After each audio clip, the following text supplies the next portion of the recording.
Okay, thank you. So welcome to everyone to our AGM today. Thank you. I know some people have come straight from work and all sorts of things, so thank you for that. To begin our AGM, could I ask Father, would you like to say a prayer, please, to start our AGM? Thank you. Just say together in the Lord's Prayer. In the name of the Father, and the Son, and the Holy Spirit. Amen. To the God, our Heavenly Father, and we are blessing as His children as we say, Our Father, who art in heaven, hallowed be thy name. Thy kingdom come, thy will be done on earth as it is in heaven.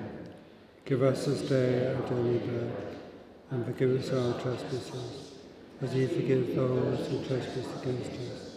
And lead us not into temptation, but deliver us from evil. Amen. Amen. Thank you very much, Father. And in a way, I think it's very good to have Father saying a prayer at the start of our AGM, because it's just a reminder to all of us of the close link between the parish and New Heights. And most of us have been around quite a long time and remember that New Heights started through the parish. That was the origin of New Heights. And if you look at our constitution, it actually specifies about number of parishioners being members of the committee. So it's a very, very important link, and perhaps important for us to remind ourselves of that bond between parish and New Heights. And later on we listen to Chantal's report. In many ways the work that we do is the church's work, supporting the community and supporting the poor and trying to make a difference is very much an extension of the work of the parish. So looking at the agenda, the first item is apologies. I'm not aware of any apologies. Oh, sorry, there is an apology I am aware of, but I'd forgotten because of my age, and that is Sue Byrne. Sue, you've got it already. Oh, speaking to it. So, anyone else apart from Sue? Any other apologies? So, just that one apology. Then the second item on the agenda is the minutes of the last meeting on the 5th of June. And firstly, just that they're a true record. If someone could maybe propose that they're a true record. Thank you, Mike. And seconded. Lots of people, Claire, thank you. And accepting a true record, can we just agree those minutes, please? Thank you very much, everyone, for agreeing those minutes. As we progress through the agenda, can I just say a thank you to Suzanne, who's doing the minutes, in Sue's absence has stepped into the breach with about 2 minutes' notice, so thank you very much for doing the minutes. So nominations to join the board, you can see all the board is there, lots of photographs of very attractive people, and I don't believe we have any voting to do in terms of people having to be reconfirmed as trustees. Just a reminder that we still, as a board of 12, we still have 2 vacancies. We're running with 10 trustees at the moment. So as always, any support, help, indication of someone who might want to become a trustee would be much appreciated. Item 4 on the agenda is my report, and you see the report there, just a few brief paragraphs. I'd like to pay tribute to everyone here, the people who come to the AGM, the trustees who make up the charity, the staff. I know we don't have a lot of staff here, but to the staff who, on a day-to-day basis, put the charity into action. In particular, to thank Chantal, the project manager, because Chantal, you do a very good job. The trustees have complete faith in you, and it's not easy leading a small charity, dealing with all the issues you've got demands and expectations from users, trustees, staff, regulators, funders. So there's lots of people circling you, asking for for you to do different things. So just to thank you, Chantal, as well, for your positive leadership of the team and the difference that you make. Seconded and third and fourth and fifth. So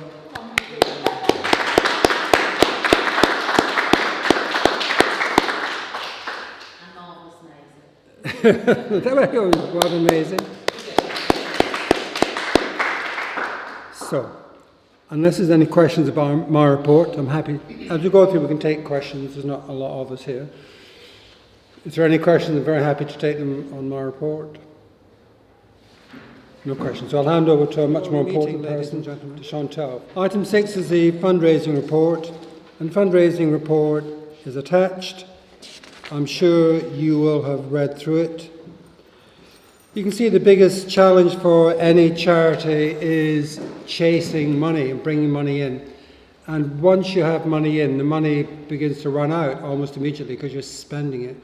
And so, as is mentioned in the report, the biggest externally funded project we have is Nest, and we're in year 3 of Nest, hovering towards year 4, and it is a 4-year project.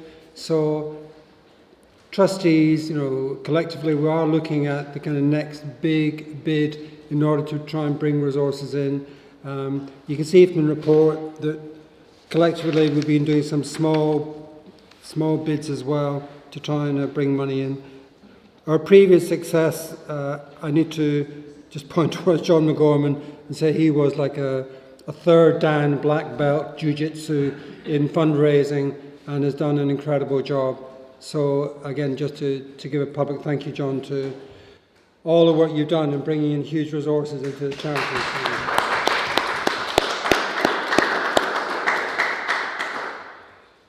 Who said that his shoes were big to fill? I don't know who would ever say such a thing. But are there any questions on fundraising that people want to, or comments on fundraising people want to make?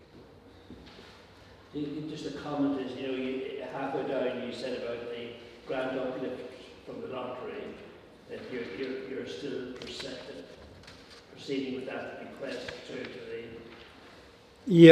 lottery.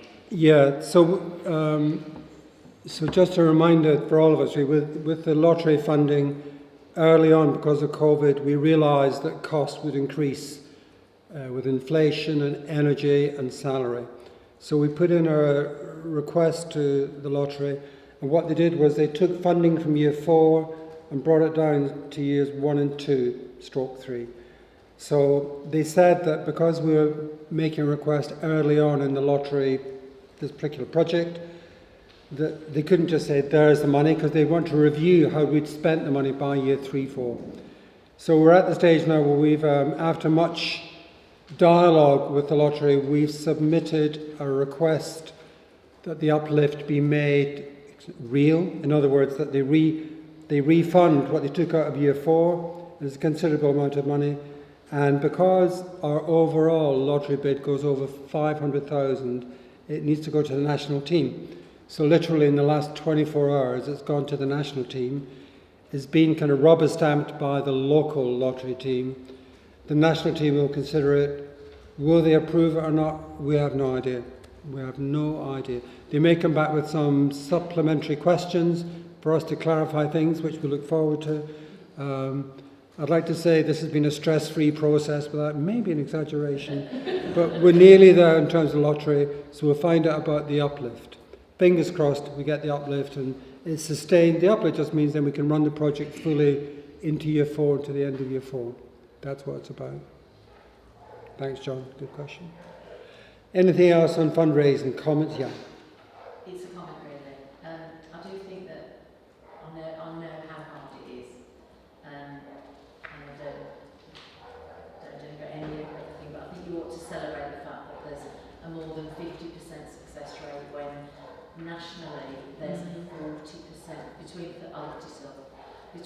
38 and 40% success rate in most charities. That's true. So to get more than 50%, 55%, it's very good. I think is amazing. Yep. It's sort of testament to the hard work that goes on with the bid writing. No, thank you. Good point, Christine. So a good success rate. Yeah. And I'm if it was 95%, yeah, well, it would be amazing, but yeah. But it's the reality we're in. Yeah. The reality is that it's Yep. really good. Yep. It is hard. I'm surprised the national rate is so high, because I think it may be it might be dropping, I would imagine, because there seems to be less money out there and more charities That's what the report chasing was it. saying. There's so much less money Yeah. available. Yeah. And more people fighting for Yeah. their cause. Yep, yep. Which reflects a different society now to maybe 10 years ago. You know, there's more. Just take that one example of food banks that I just mentioned. Who would have thought that food banks were so important? You know, now, as 10 years ago, there were food banks, but now they're much more vital and heavily used. Yep, it seems a sad state of affairs. Any other comments on fundraising or questions? Okay, so on the agenda, I think. Yep. So item 7 on the agenda is the Treasurer's report. So I'll hand over to Mike. Mike, can you and Sean's swap places?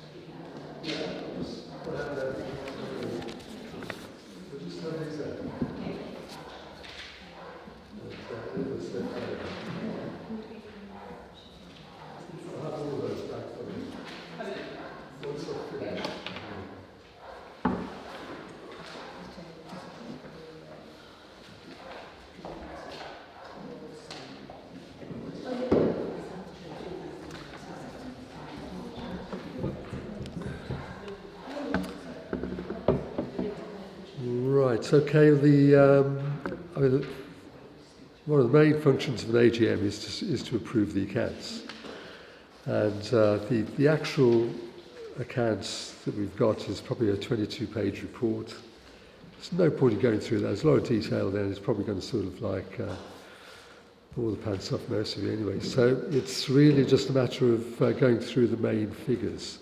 So this is just a one-page report which just summarises what the charity did in 2023, and after that we'll have to approve. But there is, it's as I say, it's a 22-page report. That's the accounts. This really just boils it down just to one page, and so what we will be doing is approving the figures that are on this page, effectively. So. And what I've done, I've sort of just, I know this looks very small, but there are some sort of notes there. And if I look at sort of, there's two main columns. You've got the 2023 figures, and on the left, and on the right, it's the 2022 figures.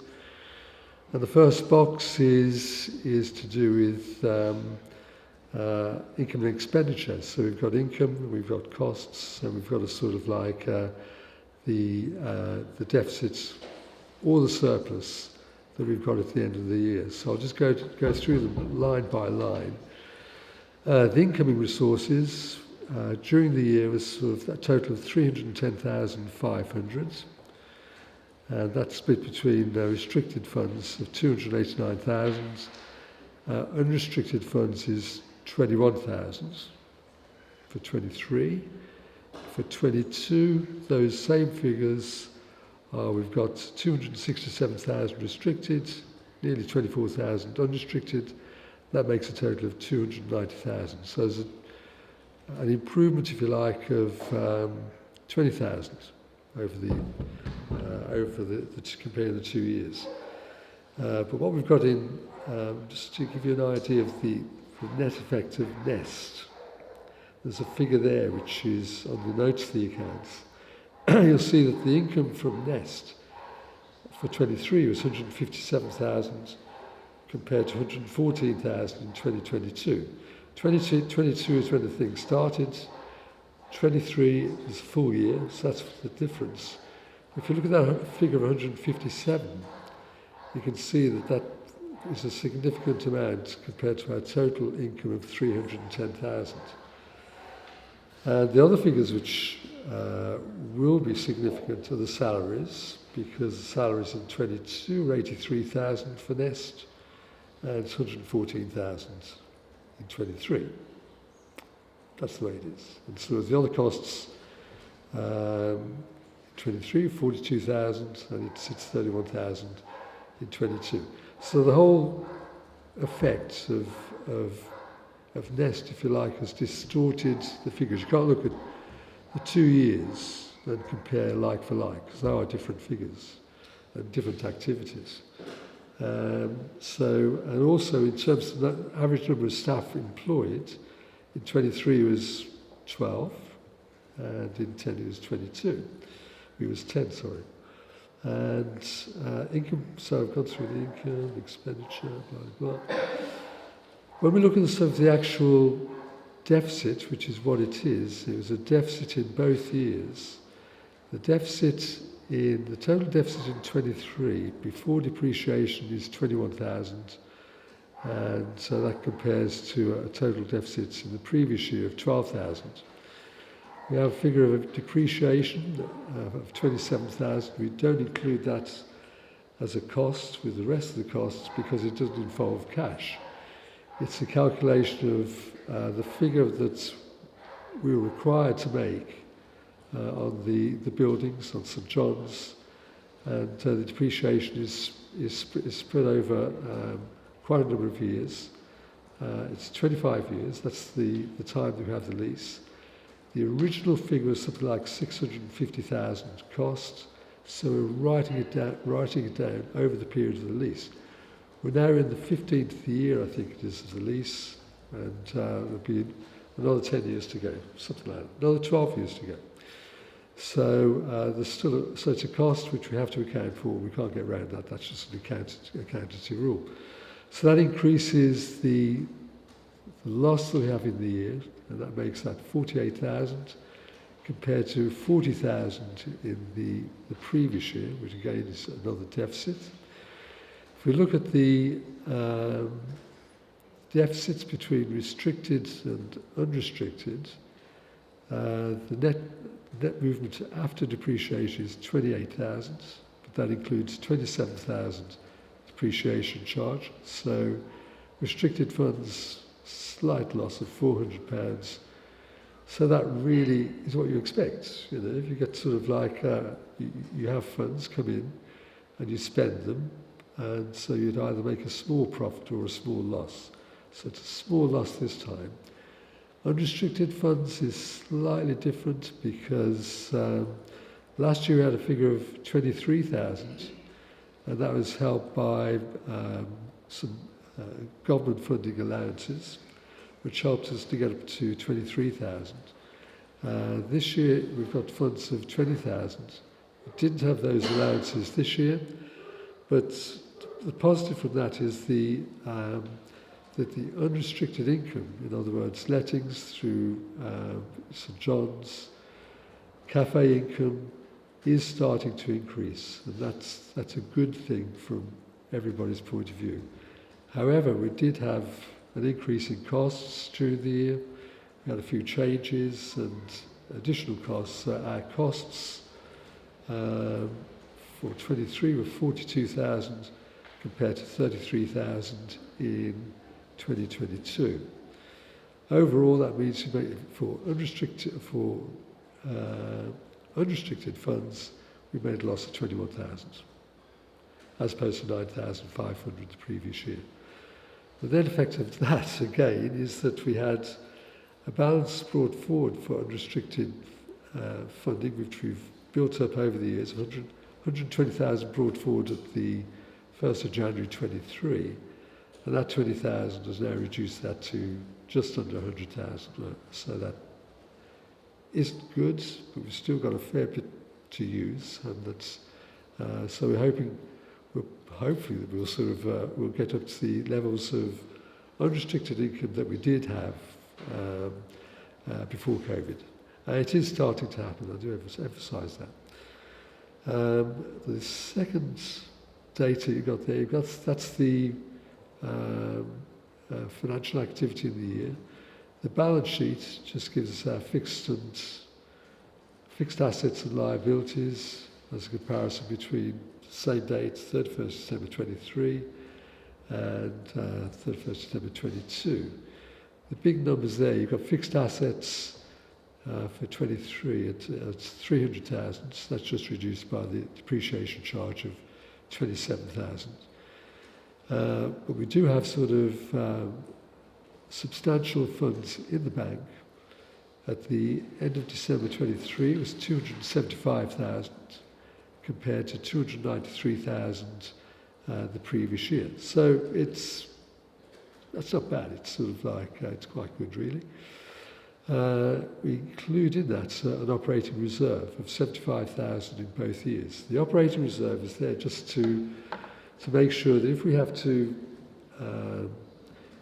close the charity quickly, that we have the funds to pay off any outstanding debts, which is redundancies, all of those kinds of figures. And so we split it out and show it as a separate figure. That figure of 75,000 is a calculation based on what we think we would need over probably over a 3-month period, or a 6-month period, I think we calculated it. So 6 months, that's what we think we'd have to spend to close down the charity. So that's that figure. It's there. It hasn't moved. We obviously wouldn't use it at all, but it's sitting there as part of our cash at bank. The current liabilities is one figure only, which is sort of like we have monies that we owe. So small creditors, which comparatively small. The major figure that's in there is funds that we're carrying forward. We have to show it as a liability because we've had the funds come in and it's come into as part of cash in bank. We're transferring out again to go into the next year. So it's just showed as a liability, which isn't true, but it's just the way that it has to work on the balance sheet. So that gives us a figure in total there of with fixed assets, and the net current assets is 126,000, so that's 426,000. And that matches what we've actually sort of managed to do, or our loss for the year, 48,000. And so there again, it's restricted and unrestricted. That will sort of like agree with the figures which are shown in the statement of financial activities. And that's it, really. And if anybody's got any questions, or queries, then Okay, fire so away. I'm going to encourage questions because finances are the hardest thing to understand in the universe, for me now. So any questions at all about finances or any strand or aspect of what Mike has been speaking to? Well, can I just sort of put some figures in here, because I need to have a look at our budget. Because our budget for 23 was, which we knew was going to be a tough one, and we thought, we had a budgeted loss of 36,000. So that 36,000 compares to a 48,000 actual loss or deficit. And the figures for that is we certainly increased our salaries, but we thought our sort of, we actually reduced it. We had a budget of 214,000 and our actual salaries were 201,000. So from that point we did quite well. But the real costs, or the significant costs, were in our professional fees, where we had a budget of 16,000 and the actual figure was 24,000. And that's where the actual costs were. We had to sort of engage people to do certain work, and so we had a figure which was 8,000 over budget. The project fees and services was the other one. We put a budget in there of 40,000. It's very hard always to sort of judge how we're going to spend that, or how much money we will spend. And in this particular year, we did spend 64,000 as opposed to 40,000. So that's where a lot of our sort of additional costs have come from. So we had a sort of reduction in costs, budgetary costs in terms of salaries, but then we had additional costs which we hadn't anticipated in the budget. So Christine, I think you've got a question. Yeah, I'm not sure how this fits in, but it's a question. If the lottery bid, and I understand that they took money from 1, 2, or 2 streams, players 4 into, and you're awaiting the decision. What's our contingency? Where is the money in those numbers? If they locally they suggest, but nationally they may say no. Okay. So, So- is it in a bucket under the bed? No, so that's a good question. Your Mike has said the NEST funding is a very big part of our current funding. So there is no secret slush fund to cover that cost. You know, the lottery funding is self-contained, and if the lottery fund isn't uplifted as we hope it will be, then that, you know, I don't want to say overmuch in a public forum because there are not NEST people here, but that would be a serious issue, and it would affect the running of the programme without doubt. The actual money that was taken and brought in years 2022 and 2023 were actually from year 4, which is 2025. So we'll not see the gap until next year. And that's what concerns yeah, me, it took- that there's that gap. January. Yeah. This January, It took 30, it was a 36,000 was taken out of next year's Yeah. budget and put into years 1 and 2, so that we could pay the increased salary cost of the cost of living. Plus, we could also pay the higher electricity and gas prices and other utilities and So what services. we're looking at really is it could be closing the programme a little bit earlier. Yeah, But hopefully, I don't want to say for the minutes. I don't want to no, over. It's good to say it in this meeting here. I don't want to put too much in the minutes. next meeting. Yeah, people are. I don't want to create anxiety for people about losing their jobs. Yeah. I don't want to do that. I mean, what would give us some level of confidence is that there was the lottery's decision to reprofile the budget because they saw there was a need Okay, to so put that's more what, money in that's the positive. Yeah. So I would hope that it's unlikely that they wouldn't then continue that vein of thought. But we have to have our thoughts in. But we have to make it you know, clear to us. as trustees, it's no good being blinkered by it. We have to have that, but we are being very proactive Yeah. in addressing it Yeah. and putting that extra bit Yeah. back in. I mean, once we know the outcome of this, one way or the other, I think probably Chantal would have a meeting with the NEST team to let them know, to say, here we've got great news, ABCD, or sadly, you know, the uplift has been reduced, cancelled, whatever. Yeah. So I That's, think then that's the we- thing to remember. So we've had funds, and if we don't get the additional funds, which we hope we'll get, then all that's going to happen is it'll be closed earlier. But it'll be phased withdrawal. Yeah. But clearly that would be very That's the last. stressful and anxious Yeah. for the staff involved. So. Could, just on funding as well, lovely wife present, North Birmingham for Ukraine, we should probably just say a word about what's happening with North Birmingham for Ukraine, because do you want to just explain that so people understand? I only came as an outsider. Yeah, so North Birmingham for Ukraine sit underneath New Heights as a charity. So we function with all your policies and procedures, and you very kindly oversee our finances. And at the beginning, we didn't think we were going to get that much finances. Of course, Person Applying was so good at it. But we Well got done, Sean. lots of it was me. So we got lots of funding. We did get lots of funding, which is great. And it should have all finished in June now. It should be finishing now.